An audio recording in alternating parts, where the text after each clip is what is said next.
Assalamualaikum warahmatullahi wabarakatuh. Hai kakak-kakak kelas 5 Torik bin Ziyad. Bagaimana kabarnya hari ini? Miss berharap semuanya dalam keadaan sehat dan baik. Nah kakak-kakak, hari ini kita akan belajar tematik ke-5G di subtema 2 pembelajaran 6. Silahkan kakak-kakak buka terlebih dahulu buku paketnya di pembelajaran 6 ini.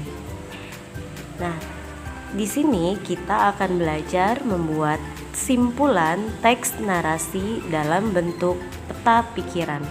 Sebelum membuat peta pikiran, perhatikan teks narasi yang ada di halaman 76 atau simak video KMB berikut. KMB adalah singkatan dari Konferensi Meja Bundar. Mungkin sudah banyak yang gak asing dengan singkatan ini ya. KMB merupakan bagian penting dari sejarah kemerdekaan bangsa Indonesia. Makanya kita harus tahu tentang apa itu Konferensi Meja Bundar. Seperti yang kita tahu, Indonesia telah memproklamasikan kemerdekaan pada 17 Agustus 1945. Namun Belanda masih berupaya untuk menguasai Indonesia. Banyak cara ditempuh bangsa Indonesia agar bisa benar-benar merdeka seutuhnya. Nah, KMB ini menjadi salah satu upaya yang dilakukan kids. Yuk kita cari tahu lebih banyak tentang apa itu KMB. Konferensi Meja Bundar adalah upaya diplomasi yang berhasil membebaskan Indonesia dari Belanda.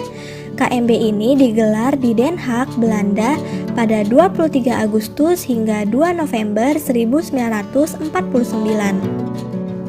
Sebelum KMB digelar, sudah ada beberapa perjanjian yang dilakukan seperti Perjanjian Linggarjati pada tahun 1946, Perjanjian Renville pada tahun 1948, dan Perjanjian Romroyen pada tahun 1949. KMB digelar berdasarkan salah satu kesepakatan yang ada di dalam Perjanjian Romroyen. Tujuan Konferensi Meja Bundar. Tujuan Konferensi Meja Bundar adalah untuk menyelesaikan sengketa Indonesia dari Belanda seadil dan secepat mungkin. Bangsa Indonesia menginginkan penyerahan kedaulatan yang sungguh, penuh, dan gak bersyarat kepada negara Indonesia Serikat sesuai dengan pokok-pokok persetujuan Renville. Hasil Konferensi Meja Bundar. Pada tanggal 2 November 1949, tercapailah persetujuan Konferensi Meja Bundar dengan hasil berupa Belanda menyerahkan kedaulatan kepada Republik Indonesia Serikat pada akhir Desember 1949. Akan dibentuk Uni Indonesia Belanda. Dalam uni itu Indonesia dan Belanda akan bekerja sama. Kedudukan Indonesia dan Belanda sederajat. Indonesia akan membalikan semua milik Belanda dan membayar hutang-hutang Hindia Belanda sebelum tahun 1949. Masalah Irian Barat akan dibahas 1 tahun kemudian. Dampak Konferensi Meja Bundar.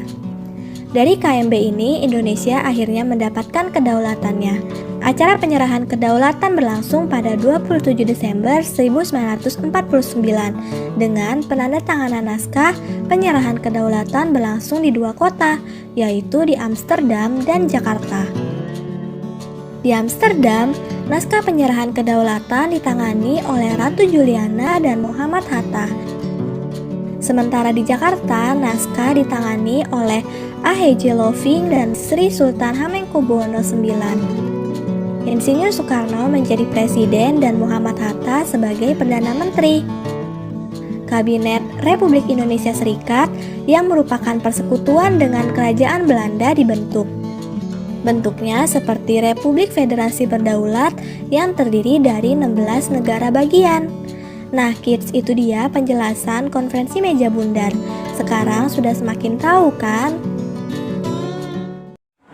Setelah menyimak penjelasan Konferensi Meja Bundar tadi, silahkan kakak-kakak mengisi peta pikiran yang ada di halaman 77. Isi sesuai dengan pertanyaan yang ada di peta pikiran berikut. Kemudian tugas selanjutnya yaitu membuat rangkuman dari materi yang ada di pembelajaran 6. Silahkan kakak isi sesuai dengan kolom yang ada di Ayo Merangkum.